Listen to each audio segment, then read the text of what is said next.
எப்பா ஐபிஎல்ல all time 11 ஒன்னு எடுத்தா கண்டிப்பா நான் சொல்ற ஆள் இருந்தே ஆகணும்டா. வரலாம் என்னண்ணே ஆளு அவரு டிசர்விங்கே இல்லண்ணே. நான் சொன்னேன்ல அவர் தானே இருக்கணும். நீ சொல்ற ஆளை கம்பேர் பண்றப்போ எங்க ஆளோட பெர்ஃபார்மன்ஸா பாடுறா. பெர்ஃபார்மன்ஸ் ஸ்பீக்ஸ்ரா. அந்த ஆள் பெர்ஃபார்மன்ஸ் தூக்கி குப்பையில போடு. நான் சொல்ற ஆளோட பெர்ஃபார்மன்ஸ் தான் டாப்பா இருக்குது. அவர் தான் deserved player to be in all time 11 of IPL. ஏய் எங்க ஆள்கிட்ட வம்புலுக்காதரா. அண்ணா நீங்க எங்க ஆள உள்ள எடுத்து போட்டே ஆகணும்ண்ணே. ரத்தீஷே விக்கே ரத்தீஷே விக்கே. அங்கிட்டு போய் விளையாடுங்கப்பா. வணக்கம் மக்களே. வணக்கம் மக்களே. ஐபிஎல் 18வது வருஷம் வந்து கம்ப்ளீட் பண்ணிருக்குது. அந்த 18 வருஷத்துல பாத்தீங்க அப்படின்னா ஏகப்பட்ட கிளாசிக் பிளேயர்ஸ் பார்த்திருப்போம். கிளாசிக் ஷாட்ஸ் ஆற பிளேயரை பார்த்திருப்போம். 360 டிகிரி ஷாட்ஸ் ஆற பிளேயரை பார்த்திருப்போம். 150 km/h பவுலிங் போடுற வெறித்தனமான பவுலரை பார்த்திருப்போம். ப்ரெடிக்டே பண்ண முடியாத சுழல் வீச்சுல வந்து நம்மள பேட்ஸ்மேனை திணறடிக்கிற நிறைய பவுலர்ஸ் நம்ம வந்து பார்த்திருப்போம். பட் நம்மள ஒரு ஐபிஎல் 11 எடுக்க சொன்னா நமக்கு பிடிச்ச பிளேயர்ஸே வந்து எடுக்க முடியாத ரொம்ப கஷ்டமான சூழ்நிலைக்குள்ளேயும் நம்ம வந்து தள்ளப்படுவோம். அப்படிப்பட்ட கஷ்டமான சூழ்நிலைக்குள்ளதான் வந்து இன்னைக்கு நாங்க 2 பேர் வந்து போக போறோம். அதுல ஒரு சின்ன ஒரு ட்விஸ்ட் இருக்கு. என்ன அப்படின்னா இது ஆக்சுவலா பாத்தீங்கன்னா இந்த அரட்டை ஸ்குவாட்னு சொல்லிட்டு நம்ம பீடாக் சேனல்ல வந்து நம்ம கலெக்டர் ஒருத்தர் இருப்பாரு. அவர் தனியா சேனல் வச்சிருக்காரு. அவங்க வந்து ஒரு சின்ன ஒரு ரூல் வந்து போட்டிருப்பாங்க. எப்படின்னா ஒரு டாஸ் போடுறோம்னு வச்சுப்போமே. இப்ப அப்படிதான் நாங்க போட போறோம். ஒரு டாஸ் போட போறோம். யார் ஜெயிக்கிறாங்களோ அவங்க தான் வந்து ஃபர்ஸ்ட் பிக் பண்ணணும். அந்த 11ல ஃபர்ஸ்ட் பிக் அவங்க பண்ணணும். அவங்க பிக் பண்ண பிளேயரை நான் பிக் பண்ணக்கூடாது.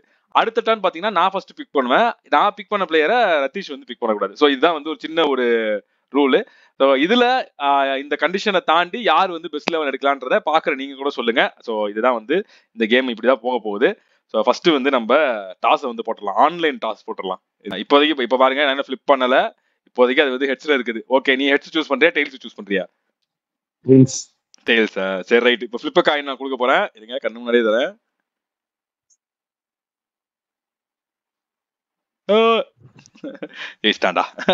நீ வந்து யார வேணா பிக் பண்ணலாம். நீ ஃபர்ஸ்ட் ஓப்பனிங் பேட்ஸ்மேன் தான் சூஸ் பண்ணணும்னு அவசியம் கிடையாது. நீ பவுலர் கூட சூஸ் பண்ணலாம். மிடில் ஆர்டர் ஆல்ரவுண்டர் யார வேணா சூஸ் பண்ணிக்கலாம். ஃபர்ஸ்ட் பிக் வந்து உன்னோட பிக். உங்களுடைய பிளேயிங் லெவல்ல இருக்க போற ஃபர்ஸ்ட் பிளேயர் யாரு? யார் இல்லனாலும் பரவாயில்ல. எனக்கு அந்த 4 ஓவர் போட்டு தர ஒரு கன் பவுலர் வேணும். அதனால my first player is Jasprit Bumrah. முடிஞ்சே போச்சு. அருமைடா. ஆஹா இப்ப நீ ஜஸ்பிரித் பும்ரா எடுத்தீங்கன்னா பும்ராக்கு பதிலா இந்த பக்கம் ரீப்ளேஸ் பண்ண நான் யார் எடுப்பேன்? தேடி பாரு. இப்ப எப்படின்னா நான் என்ன பிளேயர் எடுக்கிறேனோ அதே செட் ஆஃப் பிளேயர் தான் நீங்களும் எடுக்கணும். இப்ப நான் பவுலர் எடுக்கணும்னா நீங்களும் பவுலர் தான் எடுக்கணும். அப்படி இல்ல நான் பேட்ஸ்மேன் எடுக்கலாம். அந்த மாதிரி இருக்கும். சரி இப்போ நீ வந்து இந்த பக்கம் பவுலர் வந்து போற அப்படின்னா இந்த பக்கம் இந்த மாதிரி ஒரு பேட்ஸ்மேன் கன்சிஸ்டன்டா 18 வருஷமா பிளே பண்ணிட்டு இருக்க ஒரு பேட்ஸ்மேன் இல்லாம ஒரு ஐபிஎல் அதனால இல்ல எடுக்கவே இல்ல நான் சொல்லியே தீருவேன். இவர் இல்லாம எனக்கு தெரிஞ்சு பெஸ்ட் ஐபிஎல் வந்து எடுக்கிறதுக்கு யாராலையும் முடியாதுன்னு நினைக்கிறேன். So none other than mister Virat Kohli. So அவர்தான் வந்து என்னோட ஓப்பனிங் பேட்ஸ்மேன். எனக்கு வந்து ஒரு ஹார்ட் ஹிட்டிங் ஒரு ஃபாஸ்ட் பவுலர், அதாவது ஒரு மீடியம் பேசராவும் இருக்கணும். அது ஒரே ஆளா இருக்கணும். அதனால ஒரு நல்ல ஆல்ரவுண்டரா எனக்கு வேணும். இந்த மாதிரி ஒரு நல்ல ஆல்ரவுண்டர் யாரும் பார்க்க முடியாது. அதனால நான் எடுக்க போற ஆல்ரவுண்டர் பேரு பாண்டியா. அதான் பிரான்ஸ் அப்படியே லைட்டா மும்பை இந்தியன்ஸ் உள்ளர கொண்டு வரா. பிரான்ஸ் பாத்துக்கங்க. இப்ப அடுத்தது எனக்கு தெரிஞ்சு ரோஹித் சர்மான்னு சொல்லுவான், இல்ல சூரியகுமார் யாதவ்னு சொல்லுவான். பிரான்ஸ் பாத்துக்கங்க. சோ இப்போ எனக்கு வந்து நான் அடுத்து ஓப்பனிங் இன்னொரு பிளேயர் எடுக்கலாம் தான் யோசிச்சேன். நீ இப்ப மிடில் ஆர்டர் பேட்ஸ்மேன் எடுத்ததுனால, மிடில் ஆர்டர் ஆல்ரவுண்டர் எடுத்ததுனால எனக்கு இந்த பக்கம் ஹர்திக் பாண்டியாவுக்கு கம்பீட் பண்ற அளவுக்கு ஒரு மிடில் ஆர்டர், ஒரு ஆல்ரவுண்டரு, கன்சிஸ்டன்டா ஒரு டீமுக்கு பிளே பண்ண ஒரு ஆல்ரவுண்டர், பயங்கரமா இம்பாக்ட் எப்படி வந்தாலும் சொல்லிடுறேன். எந்த மாதிரி சிச்சுவேஷன் வந்தாலும் பேட்டிங் பண்ண முடியும், எந்த மாதிரி சிச்சுவேஷன் வந்தாலும் பவுலிங் போட முடியும். ஒரு ஓடி வந்து ஸ்லோவா போடக்கூடிய ஒரு ஃபாஸ்ட் பவுலர் இப்ப இருக்காரா டீம்ல? இப்ப இல்ல. இன்னொரு க்ளூ கொடுக்குறேன். இந்த க்ளூ கூட ஈஸியா கண்டுபிடிச்சிருவேன். மஞ்ச சக்காவை பார்த்தாலே விரட்டி விட்டு அடிக்கிற ஆளு பொலாடு. ரைட். அடுத்தது நீங்க வாங்க. நான் வந்து என் கேப்டன் இப்ப சூஸ் பண்ண வேண்டிய நேரம். 5 டிராஃபி வாங்கி கொடுத்த கேப்டன் 2 பேர் இருக்காங்கடா. அதுதான் 2 பேருமே 18 வருஷம் விளையாடி இருக்காங்க. என்னடா உங்க மனசுல யாருன்னு சொல்லி கண்டுபிடிக்கிறதுக்கு ஒரு ஷோ இருக்கு தெரியுமா? அந்த மாதிரி போய்கிட்டு இருக்குது. தொடர்ந்து 2 வருஷம் கப் அடிச்ச ஒரு கேப்டன். சரி கெஸ் பண்ணுங்க யாருன்னு. யாரு? ரோஹித் சர்மா தான். ஒரு கேப்டன் இல்ல, 2 பேர் இருக்காங்க. ஆக்சுவலா தோனி இருக்கிறாரு. ஓ தோனி 2 டைம் அடிச்சிருக்காப்லையா? ஆமா 2010-11 அவங்க அடிச்சது. ஆமா ஆமா ஆமா. அந்த ஹாட்ரிக் டைம் தான் வந்து கேகேஆர் ஜெயிப்பாங்க. அந்த பிஸ்லான் 2012 இல்ல. மன்விந்தர் பிஸ்லா. அதுக்கப்புறம் எங்க போனானே தெரியல. So is my opener come captain. நான் எடுத்த 3மே மும்பை தான். மஜாதான் எனக்கு. அதான் தெரியுது ஃப்ரெண்ட்ஸ், பாத்துக்கிட்டே இருங்க, உடக்க போறேன் மத்தவன. நான் இப்போ வந்து கன்ஃபார்மா இருக்கிற ஒரு ஸ்பாட்டை வந்து நான் இப்போ வந்து ஃபில் பண்ண ட்ரை பண்றேன்.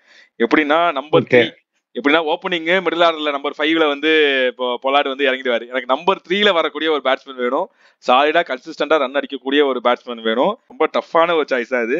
2 பிளேயர், ஒரு பிளேயர் வந்து சிஎஸ்கே இருந்து யோசிச்சு வச்சிருக்கேன், ஒரு பிளேயர் வந்து மும்பை இந்தியன்ஸ் இருந்து யோசிச்சு வச்சிருக்கேன் நம்பர் 3ல. சரி, ஓகே, நான் இந்த பிளேயர் வந்து நான் சிஎஸ்கேல இருந்து சூஸ் பண்றேன். சொல்லுங்க பாப்போம். ஆமா, நான் வந்து சுரேஷ் ரெய்னாவை சூஸ் பண்றேன். ஏன்னா எனக்கு வந்து இப்ப நான் 2 பேருமே சூஸ் பண்ணது வந்து ரைட் ஹேண்டட் பேட்ஸ்மேன். நான் வந்து இன்னொரு பிளேயர் சூஸ் பண்ணலாம்னு நினைச்சேன். ஆனா அவருமே ரைட் ஹேண்டட் பேட்ஸ்மேனா வந்துடுறேன். ஒரு லெஃப்ட் ஹேண்டட் பேட்ஸ்மேன் தான் நல்லா இருக்கும். பிளஸ் மிஸ்டர் ஐபிஎல் அப்படின்ற பேரை வாங்குனது நம்ம ஆள் தான். கன்சிஸ்டன்டா 400+ ரன்ஸ் வந்து அடிச்சுக்கிட்டே இருந்தாரு. சோ அதனால எனக்கு வந்து சுரேஷ் ரெய்னா. இப்ப எங்க ஃபில் பண்ணலாம்? மேல ஃபில் பண்ணலாமா, கீழே ஃபில் பண்ணலாமா? எப்படி நான் சொல்றதுக்கு ஆப்போசிட்டா தான் போறேன். எப்படியாவது போய்த்தல. சரி, ஓபனர் தனியா இருக்கிறாரு, அவர் கூட நான் இன்னொருத்தரை சேர்த்து விடுறேன். My second opener is from he has played for different teams, maybe 3 different teams, if I am not wrong. அதுல ஒரு டீம்ல அவர் ரொம்ப பெரிய ஸ்டார் பேட்டர் ஆயிட்டாரு. அவர் ட்ரம்ப் கார்டு மாதிரி, அவர் விக்கெட்டை தூக்கிட்டா அந்த டீம் தோத்துரும் அப்படின்ற அளவுக்கு ஒரு நல்ல பேட்ஸ்மேனு. அவர் ஆடுறதே தெரியாது, அந்த மாதிரி இருக்கும். அந்த மாதிரி 6 அடிக்கிற எபிலிட்டி எல்லாம் அவ்வளவு சூப்பரா இருக்கும். Guess the player. Left hander பேட்ஸ்மேனா? Chris Gayle. Rohit Sharma along with Chris Gayle deadly காம்போவா இருக்கும். சரி ஃப்ரெண்ட்ஸ், என் டீம் 11 இதுக்கப்புறம் சொல்ல தேவையில்ல. பை, நான் போயிட்டு வரேன். தேவையில்ல. ஓகே, இப்போ முக்கியமான பொசிஷன். இப்போ நீ வந்து கேப்டன் சூஸ் பண்ணிட்டேன். என் டீம்ல வந்து அனாதே கேப்டனே இல்லாம ஆளாதர விட்டு கிடக்குது என் டீம். அதனால நான் வந்து டீம் கேப்டனை சூஸ் பண்ணிட்டு நான் போறேன். அப்கோர்ஸ் நீ ஒரு கேப்டனை சூஸ் பண்ண அப்படின்னா இந்த கேப்டனை சூஸ் பண்ணாம 11 இதுக்கு மேல மஞ்ச சொக்கா அப்படின்னால ஞாபகம் வரக்கூடிய ஒரே ஒரு ஆளு, அந்த பொட்டு வச்ச சந்தை பாட்டை போட்டு தேய்ச்ச ஒரு ஆளு, நன்னதன் எம்எஸ் தோனி அவர்கள். நான் வந்துட்டு யார சூஸ் பண்ணலான்னு இருக்கேன்னா, இப்ப நீங்க ஒரு விக்கெட் கீப்பர் சூஸ் பண்ணிட்டீங்க. ஆமா, எனக்கு ஆனா அதே மாதிரி விக்கெட் கீப்பராவும் இருக்கணும், பேட்டராவும் இருக்கணும், அதிரடி பேட்டராவும் இருக்கணும். கரெக்டா? கரெக்ட். அதிரடி பேட்டர்னாலே அவர் வந்து லைக் கீழே தான் ஆடணும்னு இல்ல, அவர் நடுவுலயே வந்து விளாசுவாரு. ஒரு 2 விக்கெட் விழுந்தவனே வந்து விளாச ஆரம்பிச்சிருவாரு. அவர் கீப்பர் மட்டும் இல்ல, ஒரு செம்மையான ஃபீல்டர் கூட. பவுண்டரி லைன்ல ஒரே கையில கேட்ச் எடுத்து போடுவாரு. மஜாவான ஆள் அவர் எல்லாருக்கும். அவர் இந்தியால பிடிக்காத ஆளே கிடையாது. அப்படிப்பட்ட ஒரு பேட்ஸ்மேன், அப்படிப்பட்ட ஒரு கீப்பர், அப்படிப்பட்ட ஒரு fielder. Guess the player. Rolls ராய்ஸா? இல்ல, ஃபாரின் பிளேயரா? சவுத் ஆப்பிரிக்கன் பிளேயரா? AB de Villiers. Friends, Kohli AB de Villiers புரிஞ்சுட்டானுங்க ஃப்ரெண்ட்ஸ். இப்ப அடுத்தது நான் வந்து ஒரு பவுலரை நான் சூஸ் பண்ண போறேன். ரொம்ப நேரமா பவுலர் இல்லாம டீம் வந்து அனாதே கிடக்குது. அதனால வந்து ஃபர்ஸ்ட் நான் வந்து ஒரு பவுலரை சூஸ் பண்ண போறேன். இவர் வந்து பாத்தீங்க அப்படின்னா எனக்கு நம்பர் 8லயும் வந்து பேட்டிங் ஆடக்கூடிய ஒரு வந்து பவுலர் இவர். அது மட்டும் இல்லாம இவருடைய சுழலுக்கு என்னதான் வந்து அவர் ஆக்ஷன்ல வந்து பயங்கரமா பிரச்சனைகள் இருக்குன்னு வந்தாலுமே இன்ன வரைக்கும் அவருடைய பவுலிங்க ப்ரெடிக்ட் பண்ணி ஆடக்கூடிய ஒரு பேட்ஸ்மேன் வந்து வெகு சில பேர் தான் வந்து இந்த 18 வருஷத்துல இருக்காங்க. கண்டுபிடிச்சிருப்பீங்க. ஆப்கானிஸ்தான் டீமை சேர்ந்தவரா? இல்ல இல்ல இல்ல இல்ல இல்ல. லெக் ஸ்பின்னரா, ஆஃப் ஸ்பின்னரா? Mystery spinner. இதுல வந்து பேட்டிங் ஆடுவாரு, மிஸ்ட்ரி ஸ்பின்னர்ன்ற யாரா இருக்கும்? ஆனா வந்து நிறைய டைம் வந்து ஓப்பனிங் தான் ஆடி இருக்காரு. அவரு ரீசன்ட் டைம்ஸ்ல நிறைய ஓப்பனிங் தான் ஆடி இருக்காரு. ஒனில் நரேன். ஆமா, அவர் வந்து நீ பவுலரா மட்டும் யூஸ் பண்ணிட்டு 8வது இடத்துல ஏதோ 2 பால் பட்டா போகுதுன்ற மாதிரி வச்சிருக்க. எனக்கு நம்பர் 8ல எனக்கு பேட்டிங் வேணும். சோ அதுக்காக நான் ரஷித் கான் எடுக்கலாம் தான் யோசிச்சேன். பட் கடைசி ஒரு 2 வருஷத்துல அவருக்கு அந்த அடிப்பட்டதுல இருந்து கொஞ்சம் ஃபார்ம் டிப் ஆயிடுச்சு. சரி, நான் வந்து ஆல்ரெடி 2 ஃபாரின் பிளேயர் எடுத்துட்டேன். இப்ப என்னோட 3வது ஃபாரின் பிளேயரை நான் இறக்க போறேன். ஒரு காலத்துல அவரை அடிச்சிக்க முடியாத ஆளே இல்ல. ஆனா அவரை வந்துட்டு விராட் கோலி மாதிரியான ஒரு பேட்ஸ்மேன் வந்து பொழந்து கட்டி இருக்கிறாரு. ஐபிஎல்ல வந்து அதிக விக்கெட்ஸ் எடுத்த ஒரு பவுலரா இருந்திருக்கிறாரு, திகழ்ந்திருக்கிறாரு. ஒரு 170 விக்கெட்ஸ்க்கு மேல எடுத்த ஒரு பவுலர், ஒரு டிஃபரெண்டான ஆக்ஷன் கொண்ட ஒரு பவுலர். தெரியுது கண்டுபிடிச்சிட்டேன். அவருக்கு சுருட்ட முடி இருக்குமா? அவர் வந்து ஐபிஎல்லையும் நீளத்துக்காக தான் ஆடி இருக்காரு, அவருடைய கண்ட்ரிக்கும் நீளத்துக்காக தான் ஆடி இருக்காரு. மலிங்கா. ஆமா. இப்ப வந்து நம்பர் 4 ஸ்பாட் வந்து ரொம்ப ரொம்ப முக்கியமான ஒரு ஸ்பாட். சுரேஷ் ரெய்னா ஒரு பக்கம் வந்து அவர் எப்படின்னா அதிரடியாம ஆட முடியும். அதாவது 27 பாலுக்கு 75 80 அடிச்ச ஆள் அவராலையும் ஆட முடியும். பட் அது இருந்தாலுமே ஃப்ரம் த வேர்ட் கோன்னு சொல்லுவாங்க. அப்படி வந்த ஃபர்ஸ்ட் பால்ல இருந்தே அப்படி ஒரு ஃபிளிக்ல வந்து ஷாட் அடிக்கணும், இந்த பக்கம் ஷாட் அடிக்கணும், இப்படிக்கா ஷாட் அடிக்கணும், எல்லா பக்கமும் ஷாட் அடிக்கணும். நீ ஒரு 360 வச்சிருந்தா நானும் ஒரு 360 வச்சிருப்பேன். நீ வந்து ஃபாரின் 360னா நான் வந்து இந்தியன் 360. சோ அப்படி நான் வந்து அடுத்து அவரதான் எடுக்கலாம்னு பார்த்தேன், சொல்லிட்டேன். நல்ல வேலை. சூரியகுமார் யாதவ் வாங்க, அடுத்தது வாங்க. ஐயோ நான் பவுலர்ஸ் எடுக்கவே இல்லையே, யார் எடுக்குதுன்னு எனக்கு தெரியலையே. அடுத்தது நான் எடுக்க போறது அதான் 3 எடுத்தாச்சுல, இன்னொரு ஒரு ஃபாரின் ஸ்பாட்டையும் நான் ஃபில் பண்ணிடுறேன். சிஎஸ்கே பார்த்தாலே ஒருத்தர் வந்து பொழப்பாருன்னு நீங்க ஒரு ஆளை எடுத்திருக்கீங்க எங்கிட்ட மும்பைல இருந்து. அவருக்கே தண்ணி காட்டி பிளைட்டை பிடிச்சி காக்கா காக்கா காட்டுற ஆளு எங்க ஆளு. The most dependable bowler at the டெத்ல சூப்பரா போட்டு கொடுத்து விக்கெட்ஸும் நிறைய லைக் ஒரு 2 வாட்டி பர்பிள் கேப்பும் எடுத்திருக்கிறாரு அவரு. இஸ் நன் அதர் தேன் சொல்லிருங்க டிஜே பிராவோ. டல்மேனி டகுலு காட்டுது. சாம்பியன்ஸ் பாட்டு பாடணும்னு பார்த்தா டல்மேனி அதெல்லாம் இல்ல, அதெல்லாம் கிடையாது. நம்ம தமிழ்ல பாடி இருக்கிறாரு. நீலவானம் நீலவானம் நீலவானம் போல தாண்டா அந்த சாமி தந்த ஜீவாதாரம், வார வாரம் எல்லா நாளும் ஓடி போவோம். இது ஃப்ரெண்ட்ஸ் இப்போ வந்து நாங்க அதாவது இப்போ மொத்த இதுல இருந்து 2 டீமை ஃபார்ம் பண்றதுக்கு எங்களுக்கு நிறைய சாய்ஸ் இருக்குது. அதுல இருந்தே எங்களுக்கு ஒரு டீமை ஃபார்ம் பண்றதுக்கு எங்களுக்கு கஷ்டமா இருக்கு. ஆனா ஐபிஎல் ஆக்ஷன்ல அவங்க ஒரு கணக்கு வச்சு போயிருப்பாங்களே, இவ்வளவு காசுனா இவ்வளவு கணக்கு, இந்த கணக்குல வந்து இந்த பிளேயர்ஸ் வருவாங்க அப்படின்னு. அது இல்ல அப்படின்னா எப்படி எல்லாம் கால்குலேஷன் மாறி இருக்கும் பாருங்களேன். ஒரு பிளேயர் அவங்களுக்கு கேட்டது கிடைக்கல அப்படின்னா கூட எவ்வளவு பர்முடேஷன் காம்பினேஷன் எல்லாம் மாறி இருக்கும். எனக்கு தலையே சுத்துது, எனக்கு கொஞ்ச நேரத்தை தலையே சுத்திடுச்சு எனக்கு அப்படின்ற மாதிரி இருக்குது. இப்போ நான் சூஸ் பண்ண போற பிளேயர் என்ன அப்படின்னா 3வது ஃபாரின் பிளேயர் சூஸ் பண்ண போறேன். ஒரு ஃபாரின் ஃபாஸ்ட் பவுலர்ன்றது வந்து எப்பயுமே எல்லா டீமுமே ஒரு மஸ்ட். ஆனா நான் இப்போ எனக்கு என்ன குழப்பம் அப்படின்னா, அந்த ஃபாரின் ஃபாஸ்ட் பவுலர் ஒரு ஆல்ரவுண்டர் கலந்த ஒரு ஃபாரின் ஃபாஸ்ட் பவுலர் எடுத்துக்கலாமா, இல்ல full and full pure foreign fast bowler எடுத்துக்கலாமான்றதான் இப்போ எனக்கு வந்து ஒரு டவுட்டா இருக்குது. சரி ஓகே, நான் வந்து முழுக்க வந்து ஒரு ஃபாரின் ஃபாஸ்ட் பவுலரே வந்து நான் டிபெண்ட் பண்ணி போறேன். இவர் பாத்தீங்க அப்படின்னா ஒரு லெஃப்ட் ஆர்ம் ஃபாஸ்ட் பவுலர் இவர். பிளஸ் நீ சொன்னால மலிங்கா அவர் ஆடின டீமுக்காகவும் ஆடி இருக்காரு. ஓப்பனிங்ல வந்து விக்கெட் எடுக்கிறதுல மிகப்பெரிய கில்லாடி. பாம்பு மாதிரி போகும் பால், பாம்பு மாதிரி ஜிங்கு ஜக்குன்னு போகும். மிச்சல் ஜான்சனா? இல்ல. ஆஸ்திரேலியன் பிளேயரா? இல்ல. ரொம்ப அமைதியான ஒரு பிளேயர் இவரு. அவர் இருக்கிற கண்ட்ரியே ரொம்ப அமைதியான கண்ட்ரியா தான் இருக்கும். ரொம்ப அமைதியான, ரொம்ப ஜென்டில்மேனா இருப்பாங்க எல்லாருமே. நியூசிலாந்து? எஸ். மெக்லகலகலன்? இல்ல. ரென் போல்ட்டா? நான் ஒரு ஆல் டைம் லெவல்ல எல்லாம் கன்சிடர் பண்ணல. பரவாயில்ல, நீ இப்போ உனக்கு ஆப்ஷன் இல்ல, நீ கன்சிடர் பண்ணி. இல்லடா, எனக்கு என்னடா ஃபாரின் பால்ஸ் எனக்கு இப்ப பார்த்தா எனக்கு ஹேசல்வுட் கூட நான் எடுத்துக்கலடா. ஆமா, ஏன் எடுக்கல? எனக்கு வந்து ஓப்பனிங்ல வந்து ஸ்ட்ரைக் பண்ணக்கூடிய ஒரு பவுலர் வேணும்ன்றதுக்காக நான் வந்து 10 போல்ட் எடுத்திருக்கேன். அடுத்தது உங்க டர்ன் தான். ஓகே, நான் வந்து இப்போ ஒரு ஆல்ரவுண்டர் எடுக்க போறேன், இந்தியன் ஆல்ரவுண்டர். அவர் வந்து 18 வருஷமா ஆடினாரா இல்லையான்னு எனக்கு தெரியல, ஆனா ஒரு 15 வருஷமா தான் ஆடி இருப்பாரு. ஒரு பெரிய ஆல்ரவுண்டர். அவர்னாலதான் ஒரு டீம் வந்து நைட்டு 2 மணிக்கெல்லாம் டிராஃபி அடிச்சது. ஆல்ரவுண்டர் ஃபாஸ்ட் பவுலரா? இல்ல, ஸ்பின்னர். இந்தியா. யாரா ஸ்பின்னர்ல ஆல்ரவுண்டர்? சரியான மலுமட்டியா இருக்கு. தெரியல. ஓ கரெக்ட். நடுவுல மழை வந்து அது டிலே ஆகி கரெக்ட். ஜடேஜா. டக்குனு 4 ஓவர் கண்டெயின் பண்ணி போட்டு கொடுக்குற ஒரு பவுலரா இருப்பாரு. விக்கெட் டேக்கரா இல்லனாலும் எங்கேயாவது ஒரு 4 விக்கெட் எடுத்து வந்துருவாரு. பிளஸ் எண்ட்லயும் கொஞ்சம் பேட்டிங் ஆடி தரக்கூடிய ஒரு பேட்ஸ்மேனா இருக்கிறாரு. எனக்கு வந்து இப்போ ஓப்பனிங்ல வந்து எனக்கு ஒரு பேட்ஸ்மேன் தேவை. இப்போ எனக்கு குழப்பமே என்ன அப்படின்னா, ஓப்பனிங் பேட்ஸ்மேன் நான் ஆல்ரெடி சொன்ன மாதிரி அதுல வந்து ஃபாரினர் போட்டு ஃபில் பண்ணலாமா, இல்ல நடுவுல வந்து ஒரு ஆல்ரவுண்டர் ஒரு ஃபாஸ்ட் பவுலர் வந்து ஃபாரின் ஃபாஸ்ட் பவுலரா ஃபில் பண்ணலாமான்றது ஒரு குழப்பங்களா இருக்குது. பட் ஓகே, எப்பயுமே பார்த்தா அப்படின்னா ட்ரெடிஷனலா வந்து ஒரு ஃபாரின் பேட்டர் ஓப்பனர், இன்னொரு பக்கம் ஒரு இந்தியன் ஓப்பனர், அது எடுத்தா வந்து நிறைய சக்சஸ் வந்து பார்த்துருக்காங்க. கிறிஸ்கேலுக்கு போட்டி போடக்கூடிய ஒரு ஆள் வந்து எனக்கு தேவை. ஆனா அதே சமயத்துல கன்சிஸ்டன்டாவும் வந்து ரன் அடிக்கக்கூடிய ஒரு ஆள் தேவை அப்படின்ற மாதிரி நான் பாக்குறேன். அப்படி பாக்குறப்போ எனக்கு வந்து ஒரு 3 பிளேயர் வந்து எனக்கு வந்து இருந்தாங்க. மைக் ஹசி, வார்னர், மெக்கல்லம், இவங்க 3 பேர் இருக்காங்க. இந்த 3 பேர்ல இருந்து எனக்கு யாரை சூஸ் பண்றதுதான் எனக்கு ஒரே குழப்பங்களா இருக்குது. நான் வந்து நம்ம ஜிஜி இருக்கார்ல, அவருடைய இதுலயே போறேன் நான். எப்படின்னா ஒரு லெஃப்ட் அண்ட் ரைட் காம்போ. எனக்கு வந்து மிடில்லையும் பார்த்தா அப்படின்னா சுரேஷ் ரெய்னா, சூரியகுமார் யாதவ் இருக்கிறதுனால நான் இந்த பக்கம் ஓப்பனிங்ல வந்து லெஃப்ட் அண்ட் ரைட் காம்போலயே நான் போறேன். சொன்ன மாதிரி எனக்கு கோலி வந்து ஒரு பக்கம் கன்சிஸ்டன்டா ரன் அடிச்சு கொடுப்பாரு, பொறுமையா ஆடி கொடுப்பாரு. ஆனா இந்த பக்கம் கொஞ்சம் எக்ஸ்ப்ளோசிவா வேணும்ன்றதுனால நான் வந்து வார்னருக்கு போறேன். 2 பேருமே 2016ல 2 பேருமே வந்து இந்த ஆரஞ்சு கேப்புக்காக வந்து ஆளாளுக்கு 800 பிளஸ்ல வந்து அடிச்சுட்டு கிடந்தாங்க. அப்படி இருக்கிறப்போ எனக்கு வந்து வார்னர் வந்து இன்னொரு ஓப்பனர். ஸோ நான் அடுத்ததா வந்து ஒரு பவுலருக்கு போறேன். என் டீம்ல பாத்தீங்கன்னா ஜட்டு மாதிரியான ஒரு ஃபிங்கர் ஸ்பின்னர் இருக்கிறாரு. ஸோ எனக்கு வந்து ஒரு ரிஸ்க் ஸ்பின்னர் தேவை. ஸோ நான் வந்து ஒரு இந்தியன் ஸ்பின்னருக்கு தான் போய் ஆகணும்.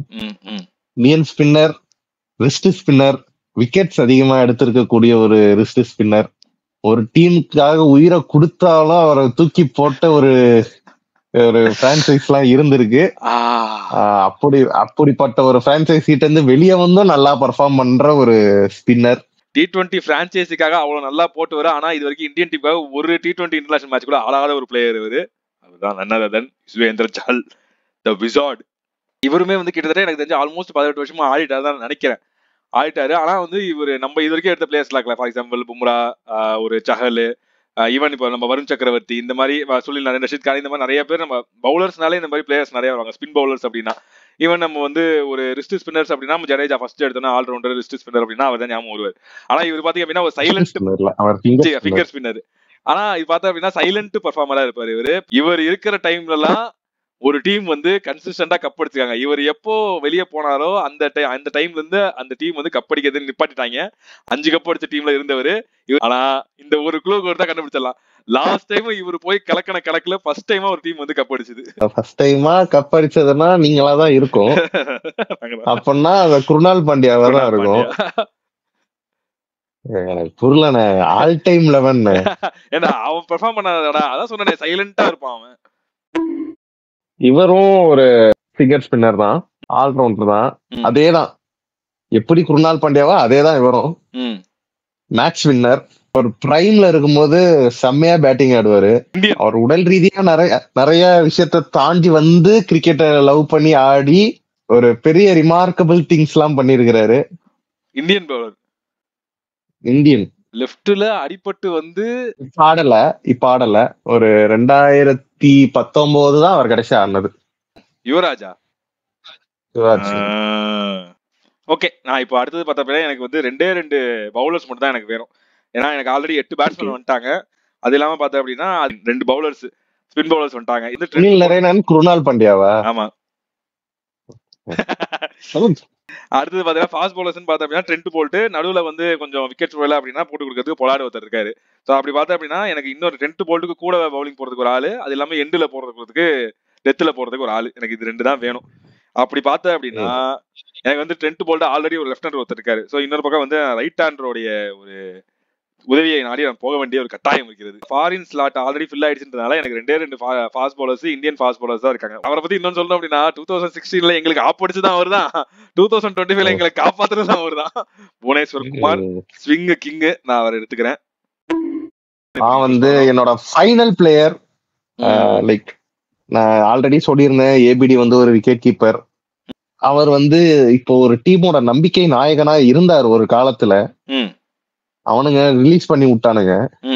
இப்ப அத வந்து ஒருத்தன் வந்து 27 கோடி கொடுத்து வாங்கி இப்ப ஏமாந்து கிடக்குறான். But his talent is pure. அதுக்காக அவர் வந்து அந்த இடத்தையும் ஃபில் இன் பண்றதுக்கு ஒரு, ஏன்னா எனக்கு வந்து ஒரு 2 டவுன் பேட்ஸ்மேனோ ஒரு 3 டவுன் பேட்ஸ்மேனோ வேணும். சோ இன்னொன்னு ஏபிடி வந்து ஃபீல்டர் ஆகிட்டு திருப்பி நான் சொன்னல ஃபீல்டிங் பவுண்டரி லைன்ல சூப்பர் கேச்சஸ் எல்லாம் எடுக்கிறாருன்ட்டு. சோ அந்த மாதிரி அவரை ஃபீல்டர் ஆகிட்டு கீப்பிங் ஆப்ஷனா கூட இவரை வச்சுக்கலாம். Is none other than the scammer Harshad மேத்தாவுக்கு பெரிய ஸ்கேமர் ஸ்பைடர்மேன் ரிஷப் பண்ட். எனக்கு தெரிஞ்சு ரிஷப் பண்ட் ஐபிஎல்ல பெருசா பெர்ஃபார்ம் பண்ணதே கிடையாது இது வரைக்கும். எனக்கு தெரிஞ்சு டெல்லியில ஒரே ஒரு சீசன் ஆடி இருக்காப்ல. இப்பயும் வந்து இப்ப ரீசெண்டா டெல்லியில அந்த அடிபட்டு வந்தார்ல, அதுக்கப்புறம் டெல்லியில ஒரு சீசன் ஆடினாரு. இது 2 சீசன் தான் எனக்கு தெரிஞ்சு ஞாபகம் இருந்து கொஞ்சம் நல்லா கன்சிஸ்டன்டா ஆடினது. மத்தபடி பெருசா எதுவும் ஆடினது கிடையாது. ஓகே, எனக்கு ஒரு குணால் பண்ணேன்னா உனக்கு ஒரு ரிஷப் பண்ட், நான் ஒரு ஸ்கேம், நீ ஒரு ஸ்கேம். என்ன கேளு, உன்கிட்ட பேசுறதா இல்ல, ஒழுங்கா பேசுறவனே எடுக்கிறேன். நான் வந்து ஒண்ணு இப்போ ஆல் டைம் 11 பாக்குறப்போ எக்ஸ்பீரியன்ஸ்னா வந்து முகமது ஷமி தான். பட் ரீசெண்ட் டைம்ஸ்ல நல்லா பெர்ஃபார்ம் பண்ணிட்டு இருக்கக்கூடிய ஒரு ஆள் பார்த்தா அப்படின்னா ஒரு எனக்கு தெரிஞ்சு ஒரு 3-4 இயர்ஸா எனக்கு தெரிஞ்சு பெர்ஃபார்ம் பண்ணிட்டு இருக்காருன்னு நினைக்கிறேன். ஆனா அவர் இந்த இதுக்குள்ள லிஸ்டுக்குள்ள வருவாரான்னு எனக்கு டவுட்டா இருக்குது. Left arm fast bowler Harshdeep Singh. ஆனா அவரை வந்து இந்த லிஸ்டுக்குள்ள குவாலிஃபை ஆவாரான்னு எனக்கு தெரியல. அதனால நான் வந்து முகமது ஷமியை நான் வந்து எடுத்துக்கிறேன். சோ இதுதான் வந்து மக்களே எங்களுடைய 11. ஃபர்ஸ்ட் வந்து ரத்தீஷோட 11 படிக்கணும் அப்படின்னா நான் படிக்கிறேன். Opener and captain Rohit Sharma along with Chris Gayle, the first foreign player. One down, AB de Villiers, another foreign player.